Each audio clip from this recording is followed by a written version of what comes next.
change based upon the units? And the answer is no. Like if you use different set of units, the structure of mechanics doesn't change. Interestingly, if you use different units for electromagnetism, the structure changes. So, you know, for reasons of, I guess, being forced to, we're going to be using SI, although SI is not the best set of units to categorize electrostatics or electromagnetism. Really, the best set of units are called Gaussian units because it takes a very kind of elegant form. But let me pull up the PowerPoint and just kind of go through this with you guys. So we'll start off with the nature of electric charge. And we've gone through all of these demonstrations. Yes? Should we just, should we write any notes on this as well? Not really. I would just pay attention at this point. So, you know, the nature of electric charge we've already gone through. There is a means of inducing or getting something to be charged. There's a few different ways to do it. One way is via what's called the triboelectric effect, which last year I just said it was charging by friction. This year you have the more formal name. Another one is by inducing a charge. And the third one is by conducting a charge. And what is the distinction between the triboelectric effect and conduction? See if you guys can actually distinguish the two. What is the difference between those two effects? Conduction doesn't require actually the friction mechanism. In other words, you just go and conduct charge. And it's via contact, but it's not the type of contact in which basically the force of friction strips one material of electrons. So,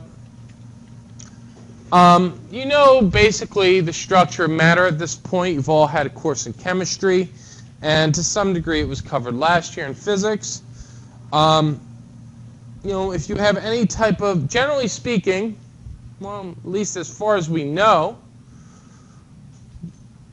matter basically comes in neutral forms. In other words, if you go and you take just straight up carbon, what do you see? I mean, what do you see from if you were to actually go and do an electrical experiment with it? It's neutral, right? That it requires some type of mechanism to charge it. So what does that imply? That implies that if there are these things that, if there are these kind of elementary particles that make up matter, then they're going to come in equal forms. In other words, the number of positive charges must equal the number of negative charges. Why? Because when we observe matter, like this keychain or any key on here or any of the plastic, generally speaking, it's neutral. So, in addition to that, so as you can see, the very nature of those particles basically facilitates the movement or the transfer of one particular particle, namely that of the electron. And what's the reasoning for why the electron is the particle that gets exchanged? Yes?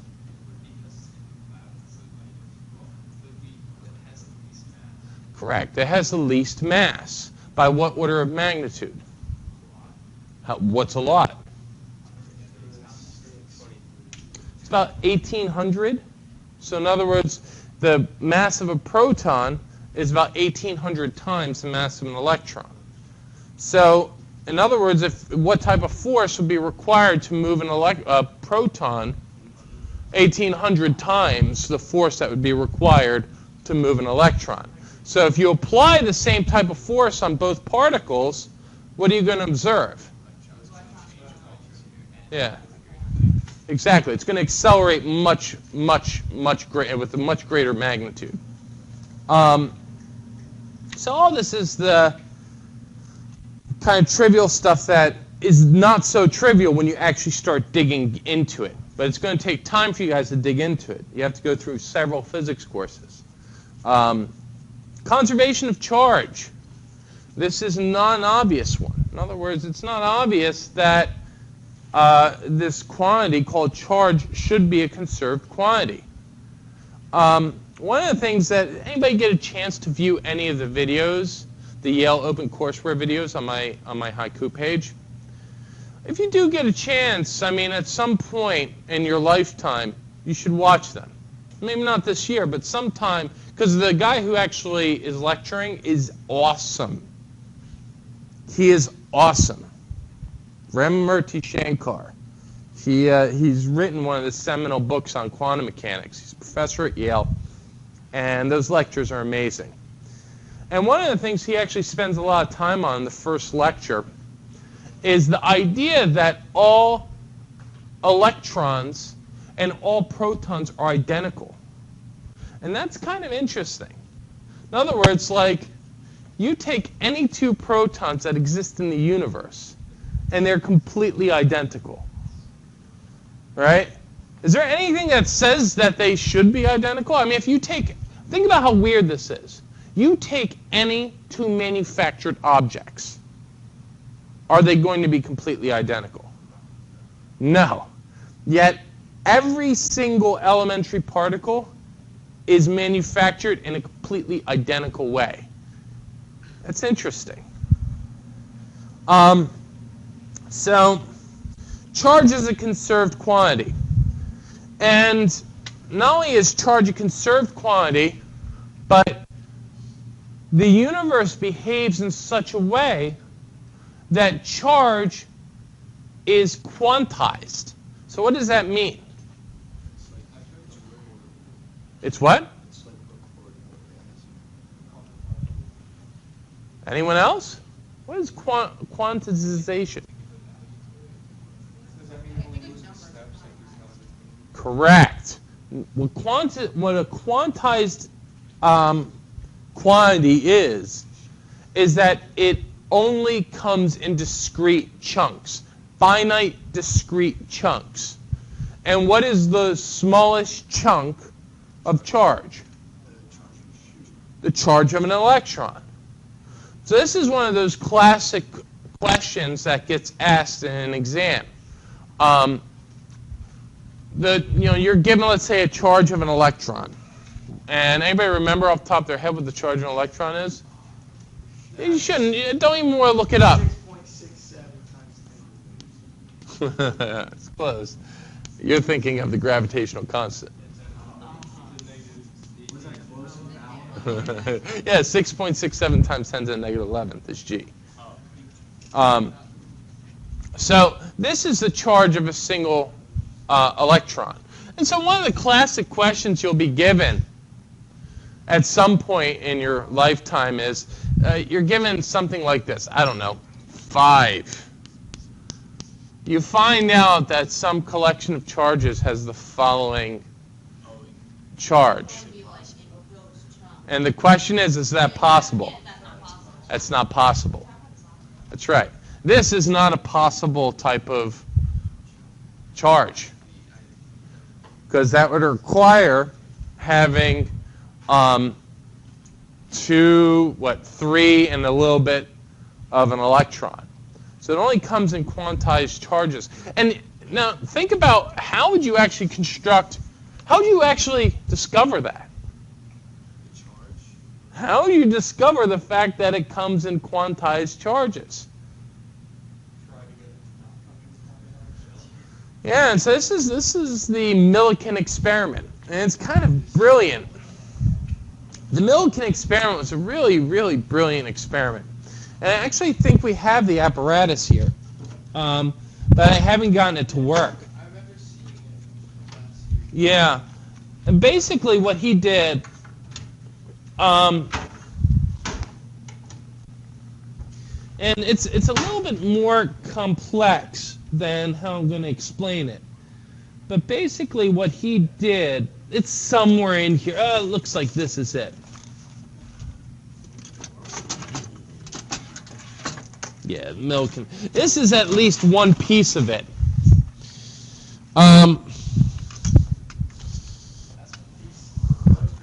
It is a very cool experiment. So let me actually pull up the picture on YouTube, on Wikipedia. So let me see, Millikan oil drop. So here's the apparatus, and it's really worth looking at this thing kind of in detail. So as you see, it requires a microscope. And so what he does is he actually goes and he has this spray of, and what's that spray consist of? It consists of oil droplets. So what's going to happen with the oil droplets when you put them in an electric field?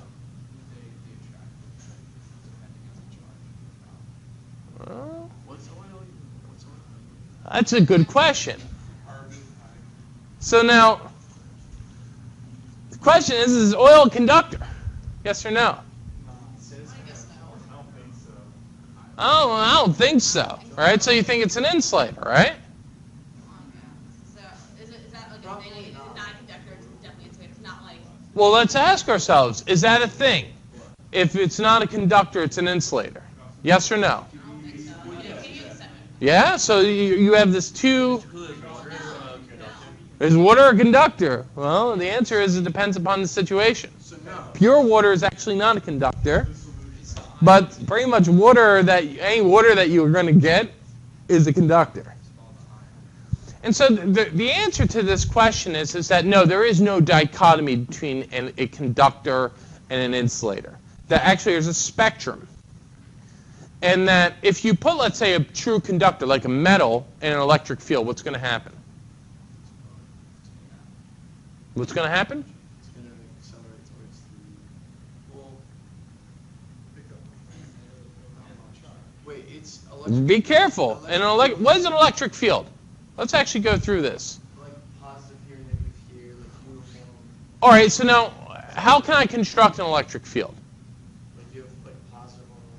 That's an extreme version. I can take a single point particle, and let's take a single positive charge. Not yet. A single positive charge. Is that going to create an electric field? Yes. And what type of field is that going to create? What type? Where is the field going to be directed? Away from it, radially outward. That's right. So what's going to happen when you put a metal in that electric field? So in other words, you're not touching that positive charge. You put a metal in that field, what's going to happen? All of the electrons are going to be correct. They're going to all accelerate towards as near to that positive charge as they can get on that metal. Right? So what's going to happen is it's going to be polarized. And as a result of it being polarized, the negative particles, or the overall object, is going to do what? Accelerate.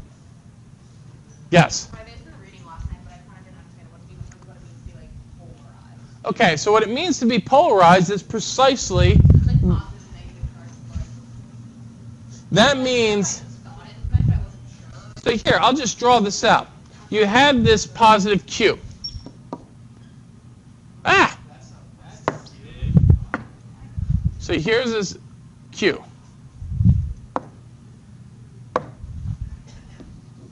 Right? And so you know that it's going to emanate an electric field. Right? So now you put, let's say, a conducting strip, meaning this is a piece of aluminum. All right? Is that aluminum? Everyone's... Yeah. There you go. So what's going to happen? What's going to happen with that aluminum? That's right. This thing is uncharged, but the electrons are going to be the ones that are free to move, and so the electrons are going to pile up on the left side, which means that the right side is going to be positive. And what's going to happen as a result of that? Well, this is polarized. This is what it means to be polarized. The electrons charged, or the electrons, like the force on the electrons. Why? Exactly. So the force on the electrons is going to be greater than the force on the positive ions because those electrons are closer. And so as a result, this whole thing is going to accelerate towards that positive charge. No, magnets are totally different. Like with the relative getting the charge on the one side and going the other direction. Nope. Magnets are so weird. Yeah, you'll see. You'll see what a magnet is at some point in this course. I just have like a general math question. Shoot. Like, is the difference in those forces, are they going to get, like, is the difference going to get greater or smaller as it gets closer? It should. That's a very good question. That's a damn good question. So, So, the closer would have the bigger effect. Because the farther it is, the bigger, because it's squared. Yeah, say it's The D, farther but it's 1 over D would squared. have less kind of an effect. It'll have less of a charge. So it would be getting divided by a bigger number. So the closer, the like, yes, I think. it would still increase. I think it would increase as you get closer. The difference would increase because that difference, despite the fact they're a fixed distance away, the fact that it's a 1 over that squared, as that squared goes to 0, that force is going to jack up to infinity. That's a very, very, very good, insightful question. You should try to actually show it. So this is the phenomenon of polarization. And the question is can this be done with an insulator? Yes or no? Would it be harder? And the answer is it would be harder. And like the classic example is the comb and like pieces of paper. And I don't think that I'll tell you right now, I don't think I'm pulling this off. I do not think I'm pulling this off. So Isn't an insulator just something that resists more than a conductor, but it's still a well, which is the insulator here? just like in general. Well, right now, do you know what I'm going to do? Are you gonna like I'm going to comb my hair, create right? And then I'm going to. That's right. So let's see if this works. I don't think I'm going to pull this off. Not in this weather, man. It's so humid outside. You got it. You see it, all right? You got that one bad boy on top. Ah. Oh, that one dropped. Well, I don't know if it's being blown. Nah, yeah, I don't think it's going to happen. We saw it working.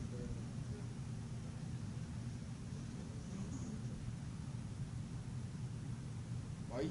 Is there a reason why you're touching the paper?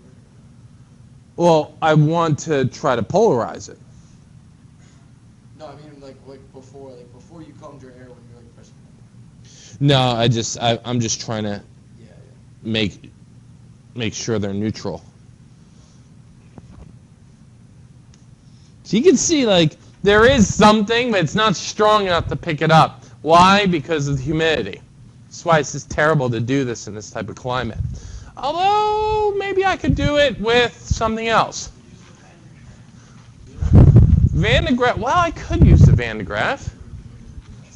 So, what would I need to take a look? What would I need to do with the Van de Graaff? Where are you going to look? Where are you going to look? Take a look at the triboelectric series and see what I just did with my hair and the comb. No, first, let's look at human hair is positive, negative, right? So, right? So then, therefore, I would want, so this was negative? So that means I need to take which piece of this? The grounded piece, that's right. So let's see if I can do this.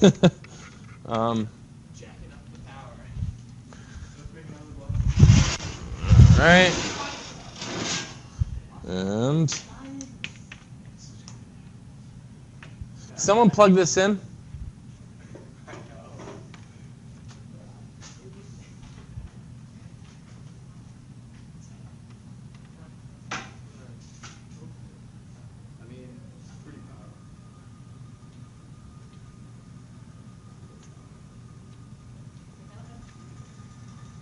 Yeah. No, I can't. It's just so humid out here.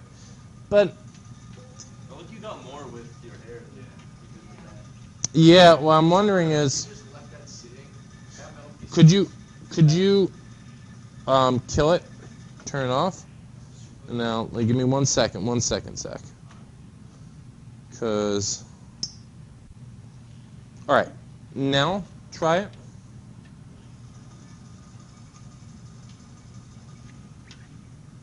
Oh, that one.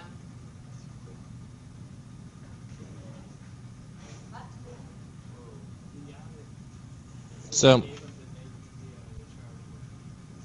as you can see, this is all repelled. Well, there, maybe, there. Get over here! All right.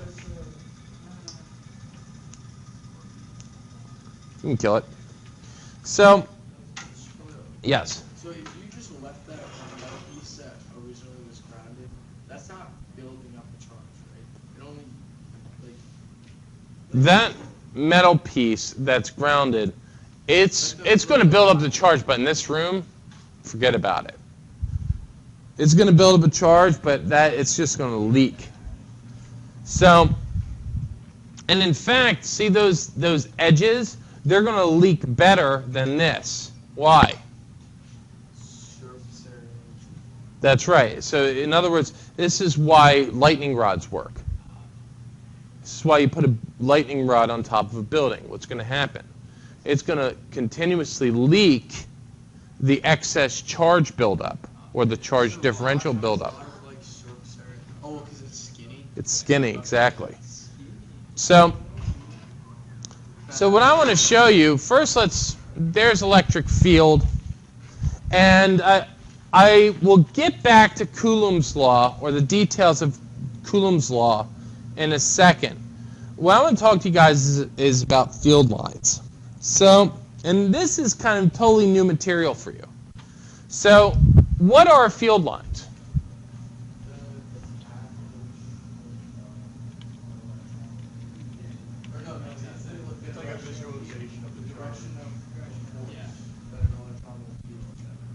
So, in other words, it's going to be the line of force acting on the charge test particle.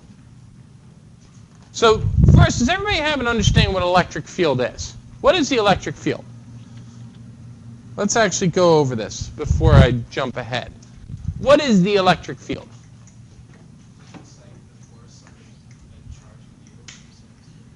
So if you have, let's say, a charge configuration, right?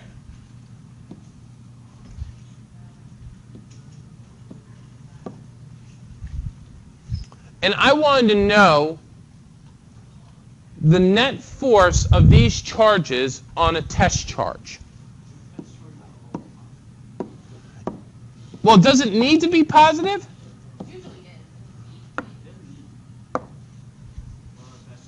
Does it need to be? And the answer is no, it doesn't need to be. But this is actually, in other words, the fact that the test charge is positive doesn't affect the overall physics. If it was negative, what would happen? It would just the direction would just flip. So the whole notion of a field is to remove the underlying thing that's measuring the force.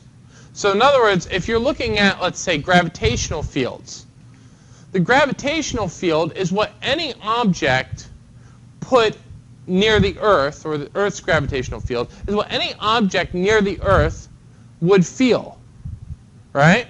And notice, in the case of a gravitational field, what is that independent of? The mass of the test object. In the case of an electric field, it's independent of the charge of the test object.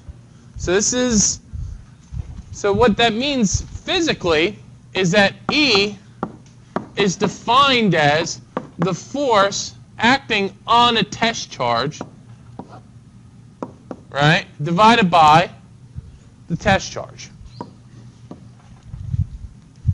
And in the case of discrete sets of charges, what is the force acting on a test charge? Yenmin.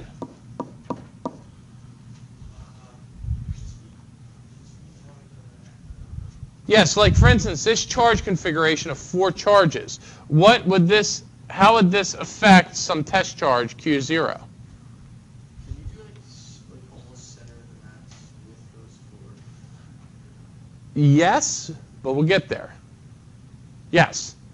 What would that force be on Q0?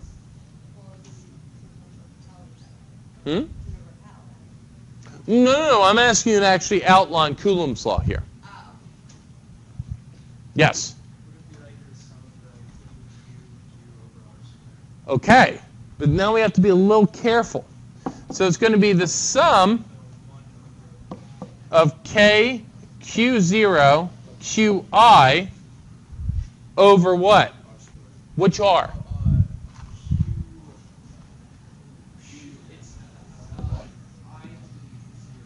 So let's call it Ri 0 squared. And what direction is it?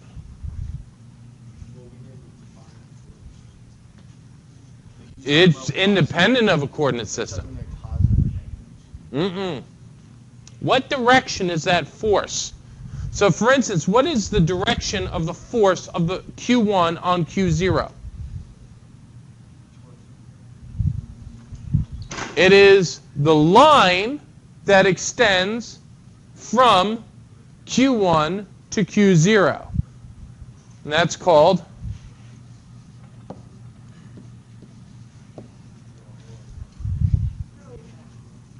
so this is R hat 1, 0, or more generally, in the case of I 0.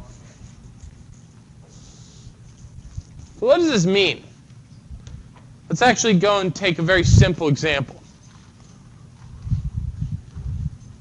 So in a simple example, if you have, let's say, 3 charges, or 1, 2, Q. And let's call this positive Q. Let's call this negative Q.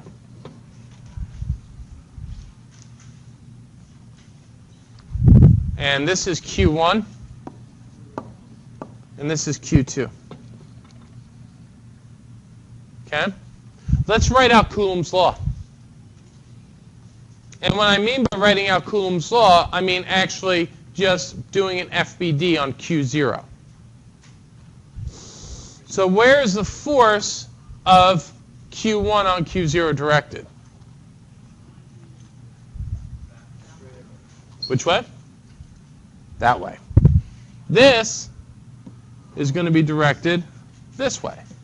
So this is F of 1 on 0. Where's the force of Q2 on 0?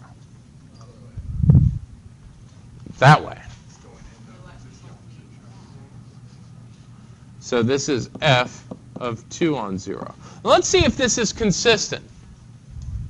So now,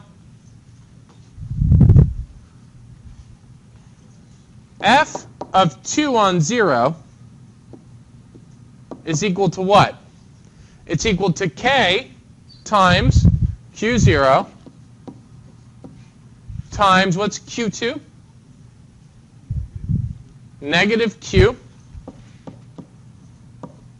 right, over that distance squared. And let's just make these equidistant. Let's call this little r. Let's call this little r. So it's little r squared.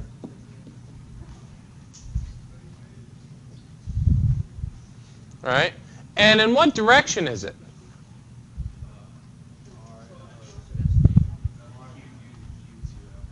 It's in the, so where is q2 to q0 hat directed? Where is the position vector that extends from q2 to q0 directed? It's directed, not the angle, the position, the unit position vector. It's directed this way. In other words, if I were to ask you the position vector, if I put, let's say, the origin here, where is the position of q0 relative to that origin? It's in that direction. So therefore, this is r hat 2, 0. So notice the force is directed in which direction? In negative r hat 2, 0. Where is negative r hat 2, 0? Towards q2. So everybody got this. This is an important. So this is equal to k q0 times q, right? Or you could say the absolute value of negative q times negative r hat 2, 0 over r squared. We're saying, for instance, that we have two negative q as like that's the origin that line where they are, so we're going to. The position vector is always directed from whatever charge Ri to your test charge. Yeah. So in the case of the position vector that extends from q2 to q0, that's going this way. That's negative. That's positive. That's positive r hat. When I look at Coulomb's law, the actual statement of Coulomb's law, this is Coulomb's law. Now, one of the things I'm trying to show here is that this is completely equivalent to how you guys did it last year. Do you guys remember how you actually found the net force last year? You took the absolute value of the charges and you accounted for direction based on the free body diagram. But the point I'm making here is this.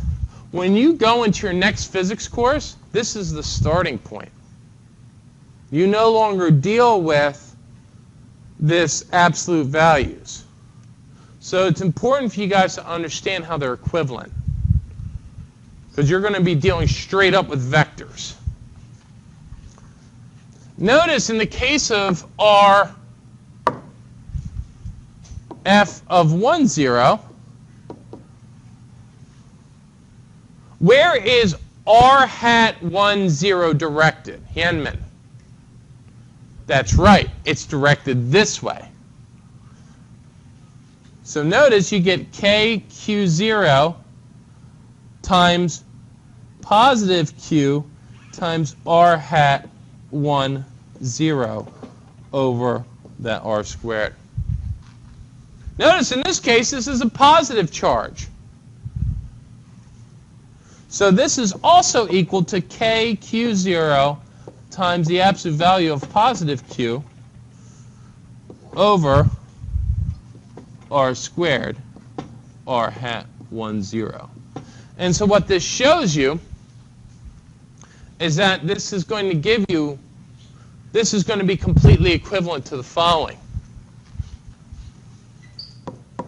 net force is equal to net K absolute value of Qi, Q0 over R squared, I0, right? And then, see, direction is FBD.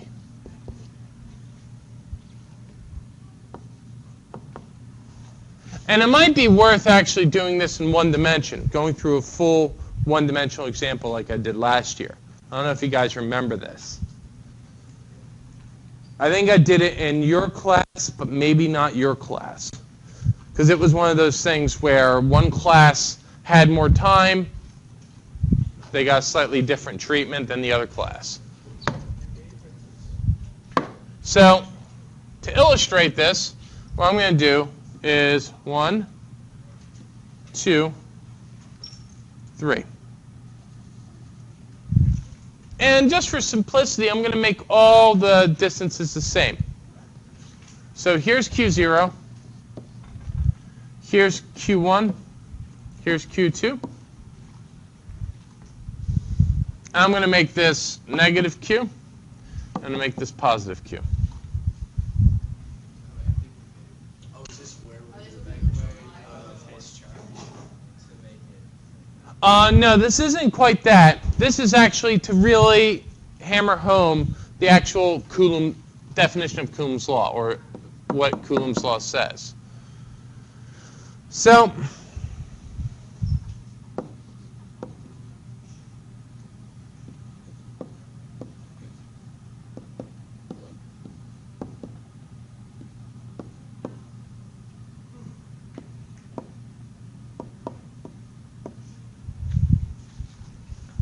okay, so which one do you want to deal with first? Force of Q1 on Q0? Yeah. All right, so let's say they're all separated by little r. Okay, where is r hat 1, 0 directed? So r hat 1, 0 is directed that way. What is the length of r hat 1, 0? Let's see if you guys remember this.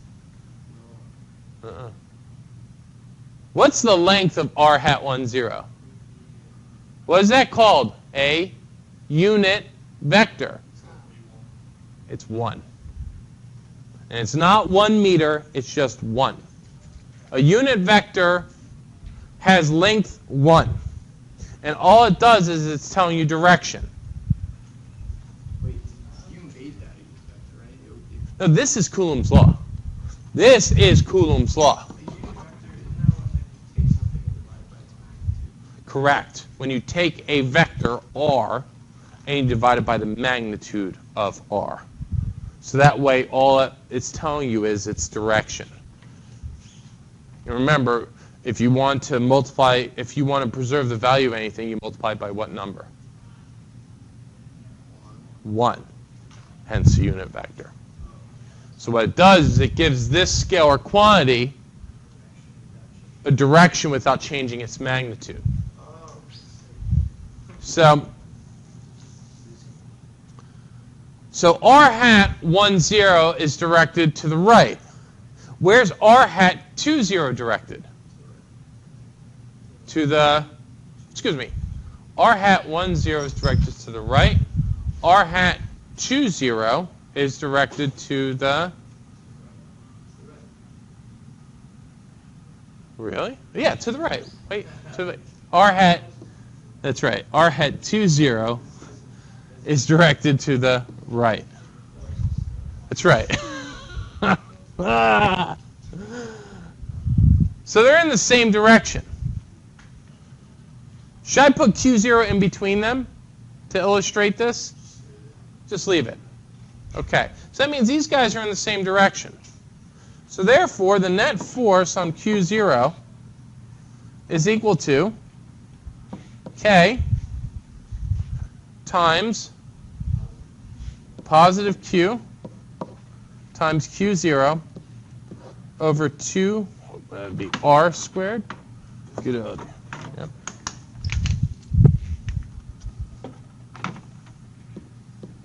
r squared in what direction?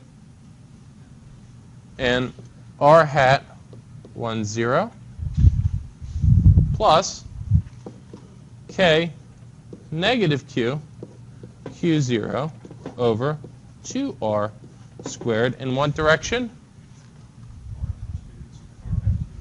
R hat 2, 0. But what does R hat 2, 0 equal? They're the same. So this is R hat 2, 0 equals R hat 1, 0. So what I'm going to do, I'm going to, since they're both equal, guess what I'm going to set them equal to? I'll just call that R hat. And to really simplify matters, which coordinate system would actually make this as simple as possible?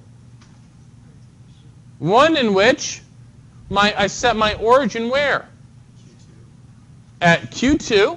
Very good. And which direction am I calling positive? To the right. So this coordinate system makes the most sense. And I'll call that the r hat direction. So there you go.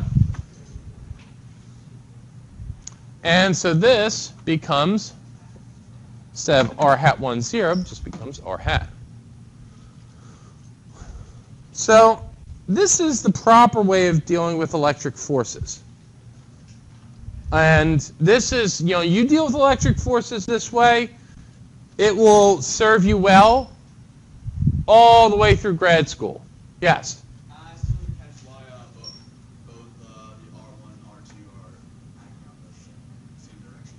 Because R1 is the vector that points starting from Q1 to Q0. And it's going to be the vector that extends from Q2. R is the vector that extends from Q2 to Q0. R has the direction of that vector. Correct. So let's go through the next example, just so we hammer this home.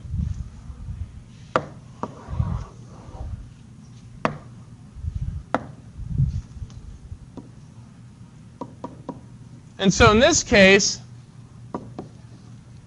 I'm going to put the charge in between.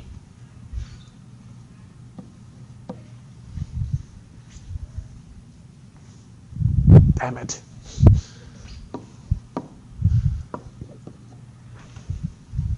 So now, what do we know? R hat 1, 0 is directed in which direction? To the right. R hat 2, 0 is directed to the left. So what can you say? They're opposite each other, therefore R hat. That's right.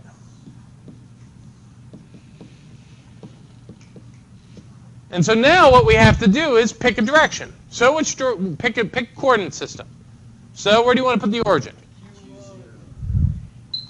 I'm going to put the origin at Q0. I'd do it at Q1 still.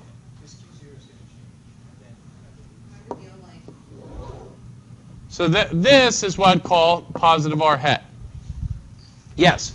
Are we always presenting that Q1 and Q2 is always fixed? For these illustrations, yes. Because what Yenman's bringing up is a very interesting point. It's a really interesting question is what you're really asking. And what he's really asking is it possible to construct a stable configuration of charges? I want to talk to each other. Can you construct a sequence of charges such that if you let them go, nothing would happen? Oh, like The net force on any of them would be 0? Mr. Coulomb, are you talking about like those two are pinned to the wall? These are all pinned to the wall. No, but what he's talking about. Yeah, what he asked was, are you assuming that they're all pinned to the wall? And I said yes. And the question is, is it possible that you can not pin any collection of charges? I'm talking about any collection of charges. I think It's possible. You think it's possible? I think you have like, kind of like that setup, like let's say a positive, positive, you have other cards in the middle, but because the force would be equal and opposite. these have to be strong. But if nothing happened, Yes, this is correct. The only one I can think of is an infinite. Yeah, these are really. So you need an infinite set of charges to have a stable charge configuration? That's the only one that I can think of right now. And the answer, interestingly enough, is no. It's not possible to create a stable, where the electrostatic force is the only force that holds a charge configuration together. It's not possible. Even if you put like, oh, I was thinking something I just thought. Okay, I'm sorry. It's okay. So you put a positive and a positive here, and in between them you put a negative charge. We have the positive on the other side to be greater than the negative in the middle. These two will repel each other, but Mhm. because the negative is closer, it's going to have a greater force on the two positives that will attract them. Correct. Are there values to keep those stationary like that? There's no way you can actually... it won't, If it they're won't equally be distant stationary. and like, Yeah. if it's like 4, 4, and 1, Uh-huh. and it's like positive, positive, negative, then this one would feel nothing. It would cancel out with these two. Be careful. The middle one would feel nothing. The other No, But the ones on the ends... But wouldn't the positive one, so you have a positive here, you have Q, like, negative Q level, 0. Uh-huh. And then that's like 1. And then you have positive 4 Q. Uh-huh. And then the distance are equal. Yes? Feel nothing. No. Why not? The forces on them would be the same. What would happen is if the third one felt nothing, right, then the other two would feel something. Wait, can we do like a free body diagram on it? Sure. I mean, let's deal with this first, and then we'll go to that question. I'm telling you, it's not possible. You have to nail them. Is the infinite configuration considered possible or just not? That's It's not a physically realistic situation. So, which is why, by the way, this is called electrostatics. The idea here is that, it's one of the reasons why, is that you're dealing with static charges that don't really move. So, all right, so where were we? So, made coordinate system, and r hat is in which direction? It's in r hat 1, 0, correct? So therefore, this is equal to negative r hat, and r hat 1, 0 is equal to positive r hat. And so there you go. From here on, it's just routine. So the force on Q0 is going to be K times Q0 over R squared in the positive R hat direction. All right. Plus K times negative Q0 over R squared in the negative R hat direction. And so what do you notice here? Yes? Do they cancel out? Be careful. They add together. And let's go to the free body diagram to verify it. Oh, so for this, you're not putting it in absolute value. No, I am actually being as formal as possible. This whole formulation is the formal view of Coulomb's law. In other words, like, Since it was out, even though they were in the same direction, because it's negative, would they cancel out in the previous one? correct. But in this one, they don't cancel out. They don't cancel out, they add up. Correct. So I want to see if correct. So they're additive. So I want to see if they give you. Did your textbook give you this formulation? No, they didn't. They get. I'm sorry. I tried reading it and I just don't get everything that he was saying. Like, couldn't they just say that? Yeah, I've done. No, this is not in your textbook. Parts in the book. So I want to show you what this looks like in a higher level textbook. Give me 1 second. All right, guys, so tomorrow,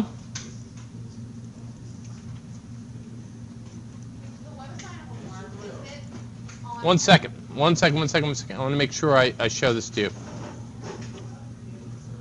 Ah!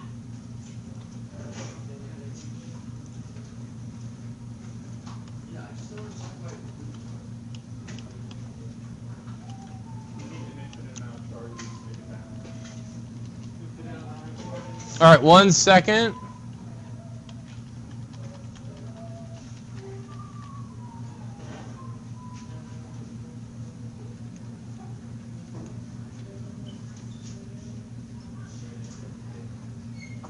So as you can see, in a more formal textbook,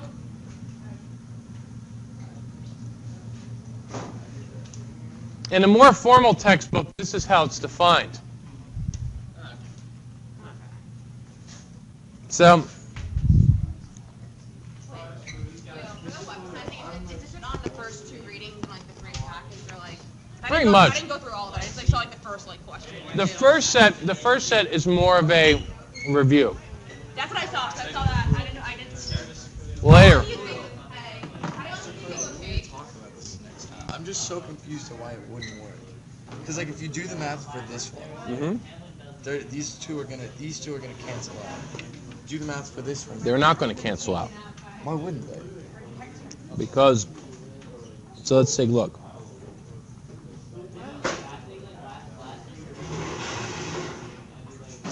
I did it that time. This is positive 4Q. This is negative. This is positive 4Q. Let me show it. Give it to me later. All right. Because I have to prepare for these guys. Shoot. What days are you available? Tuesdays. Okay, thank you. No problem.